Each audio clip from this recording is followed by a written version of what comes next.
تو بس دعا فرما لیتے ہیں. البتہ میرے عزیزو ایک دو باتیں یہ ہیں کہ یہ تو ہم خوب جانتے ہیں نا کہ ہمارا ماضی بہت شاندار تھا. ہمارا ماضی بہت شاندار تھا. ہماری شان و شوکت تھی, ہماری بڑی عزت تھی, ہمارا دنیا میں بڑا دبدبا تھا. ہمیں دنیا میں عزت کی نظر سے دیکھا جاتا تھا. دنیا ہمارے در پہ آ کے زندگی کی خیرات لیا کرتی تھی. تمدن اور تہذیب دنیا ہمارے چوکھٹ پہ آ کے سیکھا کرتی تھی. کئی صدیوں تک مسلمانوں نے اس شان سے دنیا میں زندگی گزاری. کئی صدیوں تک امت نے اور مسلمانوں نے اس شان سے زندگی گزاری. لیکن اگر تاریخ کے اوراق کو ہٹائیں اور آج کا دور دیکھیں تو ذلت, پستی, نہ قوت, نہ طاقت, نہ الفت اور محبت, نہ آپس کا اتفاق, نہ کردار, نہ سیرت, نہ اعمال, نہ اخلاق, اتنی پستی, اتنی ذلت. تو میرے عزیزو بہت لوگوں نے سوچا یہ انحطاط, یہ ذلت, یہ پستی کیسے ختم ہو. بہت لوگوں نے کیا اور بہت لوگوں نے تجاویز دی اور بہت لوگوں نے دوائی کی. لیکن جوں دوا کرتے چلے گئے بیماری بڑھتی چلی گئی.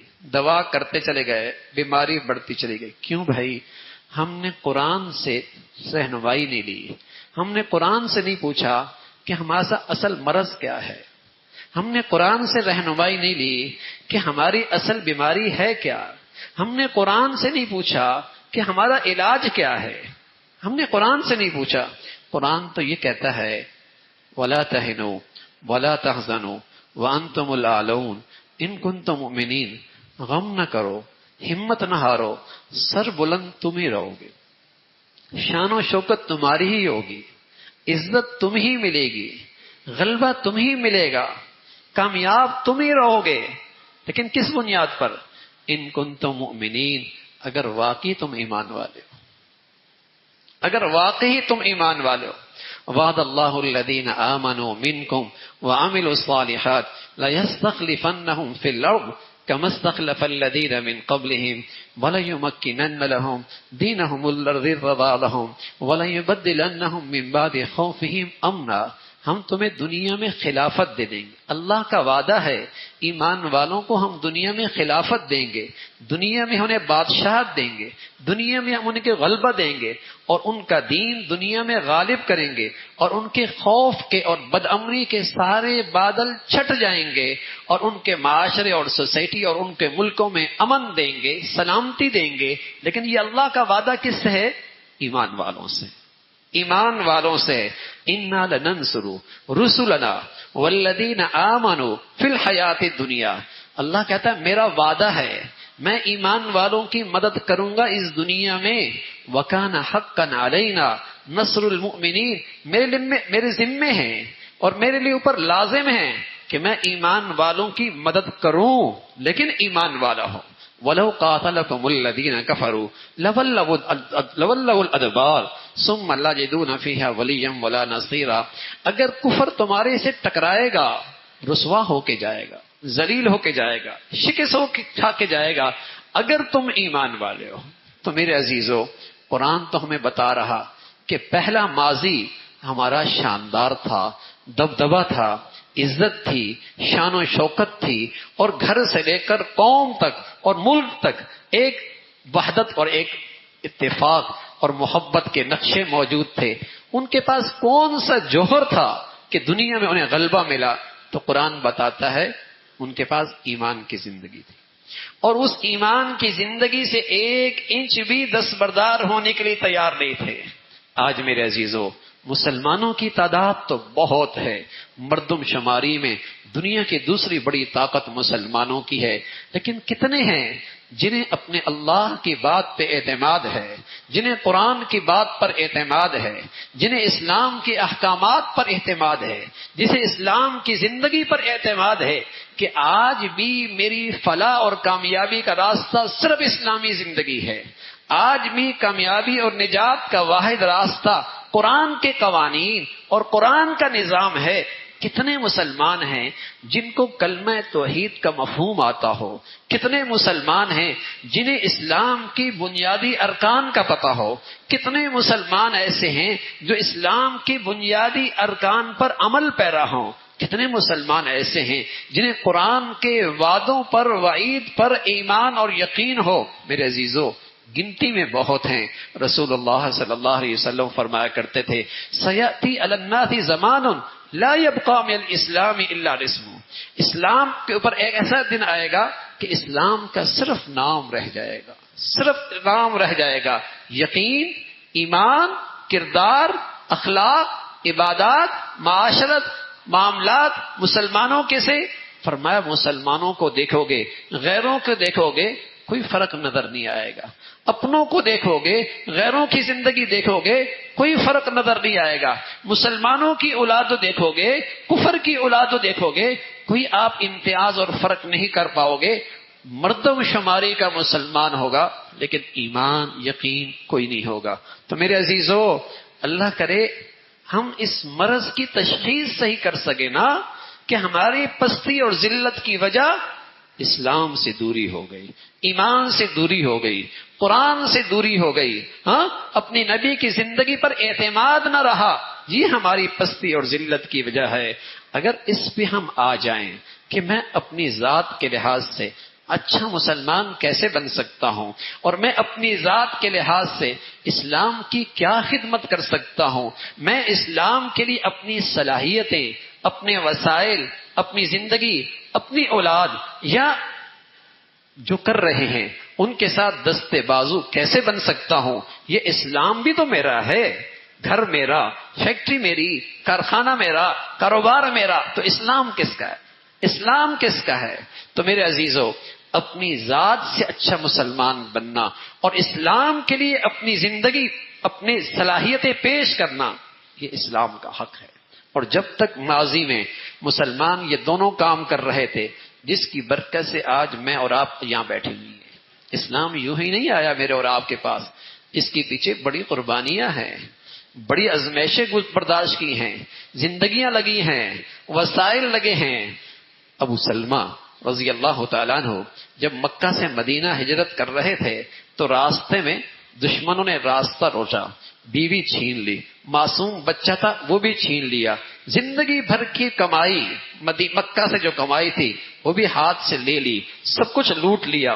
یوں لوٹتے لوٹاتے حضور علیہ الصلوۃ والسلام کی خدمت میں آئے اور اپنی بیتی کہانی سنائی۔ رسول اللہ صلی اللہ علیہ وسلم نے فرمایا، یا ابا سلمہ قد ربحت البیع، قد ربحت البیع، بیوی بھی چھین لی، بیٹا بھی چھین لیا، زندگی بھر کی کمائی پونجی بھی لے لی۔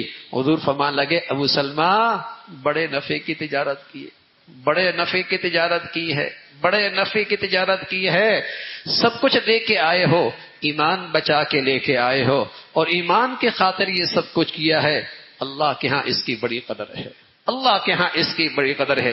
میرے عزیزو، اسلام یہاں تک پہنچتے پہنچتے بہت لوگوں کی زندگیاں لگی ہیں، بہت سو لوگوں کی جوانیاں لگی ہیں، بہت لوگوں کی زندگیوں کے حسن لگے ہیں، اور بہت لوگوں کی زندگی کی کمائیاں اور وسائل لگے ہیں، یوں ہی نہیں آیا۔ اور میرے عزیزو، اگر ہم چاہتے ہیں کہ آئندہ نسلوں تک اور ہماری زندگیوں تک پہنچے تو خود بھی مجھے اسلام کو اپنا سمجھنا ہوگا کہ یہ اسلام بھی ہمارا ہے اور ہم اس اسلام کے لیے کیا کر سکتے ہیں۔ تو پہلا حق ہے کہ ہم اپنی گھر میں، اپنی زندگی میں، اپنے بچوں میں، اپنے دائرہ کار میں ایک اسلامی زندگی کا نمونہ پیش کریں، ایک اسلامی زندگی کا نمونہ اپنے گھر میں، اپنے بچوں میں، اپنے دائرہ کار میں ایک اسلامی زندگی کا نمونہ پیش کریں۔ یہ فرض ہے، یہ ذمہ داری ہے۔ اور پھر اللہ رب العزت نے مجھے صلاحیتیں دی ہیں، وسائل دی ہیں، اللہ رب العزت نے مجھے اثر و سوخ دیا ہے، میں ان سب چیزوں کو اسلام کی خدمت میں، اشاعت میں کیسے استعمال کر سکتا ہوں، یہ بھی اسلام کا حق، یہ بھی اسلام کا حق ہے۔ تو میرے عزیزو، یہ مبارک گھڑیاں ہیں، اگر ہم دل ہی دل کے اندر اللہ کے سامنے عزم کر لیں اور اللہ سے عہد کر لیں، اے اللہ اب ہماری زندگی اسلام پہ گزری، اب ہمارا جینا اسلام پہ ہو، اب ہمارا مرنا اسلام پہ ہو۔ ان صلاتی و نسکی و محیایا و مماتی للہ رب العالمین نماز بڑھیا عبادت، قربانی بڑھیا عبادت، لیکن اللہ کہتے ہیں مسلمانوں مجھے تم سے یہ چاہیے کہ تمہارا جینا مرنا میری خاطر ہو، تمہارا تو جینا بھی اسلام کے لیے ہو، مرنا بھی اسلام کے لیے ہو، تمہاری زندگی اسلام پہ ہو، تمہارا خاتمہ اسلام کے لیے ہو۔ تو میرے عزیزو دل میں اللہ سے یہ گھڑیاں مانگیں، کیا پتا کتنے لمحے زندگی کے رہ گئے، کتنے سال رہ گئے، کتنے دن مہینے رہ گئے، کتنے دن رہ گئے۔ امام مالک رحمۃ اللہ علیہ مدینہ منورہ میں موجود تھے، خواب آئی، مدینہ سے مکہ نہیں جایا کرتے تھے عمرہ کرنے کے لیے، اس خیال سے کہ مدینہ کی مٹی مل جائے، موت مدینہ میں آئے، قبر مدینہ میں بنے، بڑے آدمی تھے، مکہ اس لیے نفلی طواف نفلی عمرہ کرنے بھی نہیں جایا کرتے۔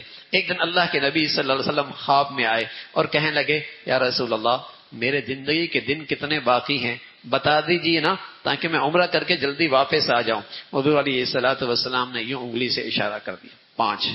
اٹھے، خواب کی تعبیر پوچھنے کے لیے اپنے خادم کو بھیجا امام سیرین رحمۃ اللہ علیہ سے، بڑے آدمی تھے امام سیرین، خواب کی تعبیر کے بڑے ماہر آدمی تھے۔ امام مالک فرمانے لگے میری خواب لے کے جانا لیکن میرا نام نہ بتانا، خواب لے کے جانا لیکن نام نہ بتانا۔ وہ اپنی بڑائی اور نیکی ایسے چھپاتے تھے جیسے ہم اپنے گناہ چھپاتے ہیں، کہا نام نہ بتانا، اس لیے کہ خواب بہت بڑھیا ہے۔ جب خادم گیا کہا کہاں سے آئے ہو؟ کہا مدینہ سے۔ کہا مدینہ سے آئے ہو، کس کی خواب ہے؟ کہا بتانے سے منع کیا۔ کہا اگر مدینہ سے آئے ہو اور مدینہ میں امام مالک سے بڑا عالم کوئی نہیں، لگتا خواب اسی کی ہے، خواب معمولی نہیں ہے، خواب اسی کی ہے۔ خادم واپس آیا، کہا نام تو نہیں بتایا لیکن نام پتہ لگ گیا، اجازت ہو تو بتا دوں؟ کہا بتا دو۔ نام بتا دیا۔ اس کے بعد فرمانے لگے رسول اللہ صلی اللہ علیہ وسلم نے اس آیت کی طرف اشارہ کیا، ان اللہ عنده علم الساعة وينزل الغیث ويعلم ما في الارحام وما تدری نفس ماذا تکسب غدا وما تدری نفس بأي ارض تموت۔ ان 5 چیزوں کا علم سوائے اللہ کے اور کسی کو نہیں، ان 5 چیزوں کا علم سوائے اللہ کے اور کسی کو نہیں ہے۔ ان میں ایک کیا ہے؟ تیری موت کب آئے گی، کہاں آئے گی، اپنوں میں آئے گی، بیگانوں میں آئے گی، گھر پہ آئے گی، سڑک پہ آئے گی، پیاسی آئے گی، بھوک کے ساتھ آئے گی، کہاں آئے گی کچھ نہیں پتا۔ تو میرے عزیزو جب ایسی ناقابل اعتماد چیز ہے، صحت کا پتہ کوئی نہیں کب چلی جائے، موت کا پتہ کوئی نہیں کب آ جائے، تو پھر کوئی عزم کر کے رمضان گزرے نا، عزم کر کے رمضان گزرے نا، کوئی اللہ کے ساتھ عہد کر کے رمضان کا خاتمہ ہونا بھائی۔ آپ علیہ الصلوۃ والسلام فرمانے لگے انف رجل، وہ تو آدمی خوار ہو جائے۔ کہنے رسول اللہ کون؟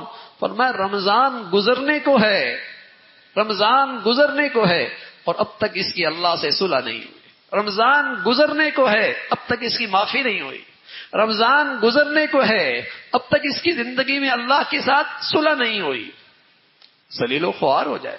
تو میرے عزیزو آخری گھڑیاں ہیں نا، آخری گھڑیاں ہیں، اللہ کے سامنے سچی معافی بھی ہو جائے، عہد بھی کریں، جینا مرنا اللہ کے لیے ہوگا، جینا مرنا اسلام کی زندگی پہ ہوگا، اسلام بھی تو ہمارا ہے بھائی، اسلام ہی تو نجات کا ذریعہ ہے، اس کی خاطر جینا سیکھو، اس کی خاطر کچھ لگانا سیکھو، اس کے لیے زندگی کا اس کو مقصد بناؤ، تو انشاءاللہ میرے عزیزو اسلام آپ کو عزت دلائے گا، اسلام آپ کو عزت دلائے گا۔ حضرت عمر فرمایا کرتے تھے رضی اللہ تعالیٰ عنہ، اعزنا اللہ بالاسلام، ہم تو گرے پڑے لوگ تھے، ہمیں تو اونٹ نہیں چلانے آتے تھے، ہم تو بکریوں کے پیچھے دوڑتے تھے، دنیا کی کوئی مہذب حکومت ہم پہ حکومت نہیں کرنا چاہتی تھی، اعزنا اللہ بالاسلام، اسلام کا دامن کیا پکڑا، آج اللہ نے امیر المؤمنین بنا دیا، آج دنیا کا فاتح بنا دیا، آج دنیا کے اندر اللہ نے شان اور شوکت دے دی، اعزنا اللہ بالاسلام، اس لیے کہ انہوں نے اسلام کو عزت دی، اسلام نے انہیں عزت دی، ان کے دلوں میں اسلام کی وقت تھی، اللہ نے ان کا دنیا میں عزت کا ڈنکا بجا دیا۔ تو میرے عزیزو اسلام کو اپنا سمجھو، اس کا نقص اور اس کی کمی میں آپ کو درد ہو، اس میں کوتاہی آپ کے گھر میں ہو جائے، آپ کو تکلیف ہو، مال کا نقصان ہو جائے، جان کا نقصان ہو جائے، صحت کا نقصان ہو جائے، آپ بے چین ہو جاتے ہیں، میرے گھر میں اسلام کا نقصان ہو، میری آنکھوں کے سامنے اسلام کا نقصان ہو۔ حضرت صدیق اکبر رضی اللہ عنہ فرمایا کرتے تھے اَيَنْقُصُ الدِّينُ وَأَنَا حَيٌّ، اینقص الدین وانا حی، دین میں نقصان ہو اور صدیق زندہ ہو، ایسا نہیں ہو سکتا۔ دین میں کمی آئے، صدیق زندہ ہو، ایسا نہیں ہو سکتا۔ صدیق کے جیتے جیے اور اس کی آنکھوں کے سامنے، اس کے اختیار میں دین کی کمی برداشت نہیں ہے۔ اپنا سمجھتے تھے، اسلام اپنا سمجھتے تھے۔ تو میرے عزیزو، ہم بھی اسلام کو اپنا سمجھیں، اسے عزت دیں۔ قسم خدا کی یہ آپ کو عزت دے گا، یہ دنیا آخرت میں آپ کو عزت دلائے گا۔ ماضی کے مسلمانوں نے اسے عزت دی، دنیا میں انہوں نے عزت پائی ہے، اور مسلمانوں نے آج اسے گھر سے نکالا، دکان سے نکالا، خوشیوں سے نکالا، اپنی تقریبات سے نکالا، کاروبار سے نکالا، عدالتوں سے نکالا، ایوانوں سے نکالا، رسوا ہو گئے۔ تو میرے عزیزو، یہ گناہ ہوا ہے، یہ گناہ ہوا ہے، یہ بڑی کوتاہی ہوئی ہے۔ اپنے اللہ سے ہم معافی مانگیں، اپنے اللہ کے سامنے عہد کریں۔ تو میرے عزیزو، ابھی دعا کرتے ہیں، اور دل ہی دل میں آپ کو دعا کا وقت بھی ملے گا، دل میں بھی دعائیں کریں، عزم کریں اللہ کے سامنے، آخرت مانگیں، ہدایت مانگیں، ایمان بڑھیا مانگیں، اور اللہ سے کہیں اے اللہ ہمیں اسلام کا بنا دے، ہمیں اسلام والا بنا دے، ہمیں اچھا مسلمان بنا دے، اور کمی کوتاہیاں معاف فرما دے۔ اور میرے عزیزو، کوئی گناہ کے بارے میں یہ دل میں سوچے نہیں کہ یہ گناہ سے توبہ نہیں، اس سے توبہ، ہر گناہ سے توبہ، ہر گناہ سے توبہ کریں گے تو اللہ کی ذات سے امیدیں، اور پورے اعتماد کے ساتھ دعا کریں، اللہ دے گا اور ضرور دے گا۔ جس ذات نے آج مانگنے کے لیے بٹھایا ہے، اور مانگنے کی جو ذات توفیق دے رہی ہے، انشاءاللہ وہ قبول بھی فرمائے گا، قبول بھی فرمائے گا۔ حضرت عمر فرمایا کرتے تھے مجھے اس کی فکر نہیں ہوتی کہ دعا قبول ہوگی یا نہیں ہوگی، مجھے تو اس کا اہتمام ہوتا ہے کہ میں دعا اچھے طریقے سے کر سکوں، میں دعا اچھے طریقے سے کر سکوں، اس لیے کہ میرے نبی نے مجھے بتا دیا جس کی دعا اچھی ہو گئی اس کی دعا قبول بھی ہو گئی، اس کی دعا قبول بھی ہو گئی۔ تو میرے عزیزو، دعا کا ادب ہے، دعا کا ادب ہے معافی ہو، معافی ہو، یہ دعا کا ادب ہے۔ جب آدمی معافی مانگتا ہے، معافی مانگتے ہی بندہ اللہ کے دوستوں میں آ جاتا ہے، بندہ اللہ کے دوستوں میں آ جاتا ہے، اس لیے کہ ہر گناہ اللہ کی دشمن کی میراث ہے۔ جب اس سے توبہ کر لیتا ہے، معافی مانگ لیتا ہے، تو فوراً دوستوں میں آ جاتا ہے، اور دوستوں میں آ کر پھر اپنی ساری حاجات مانگے، آخرت کی مانگے، دنیا کی مانگے، اللہ ضرور عطا فرماتے ہیں۔ یہ ادب ہے۔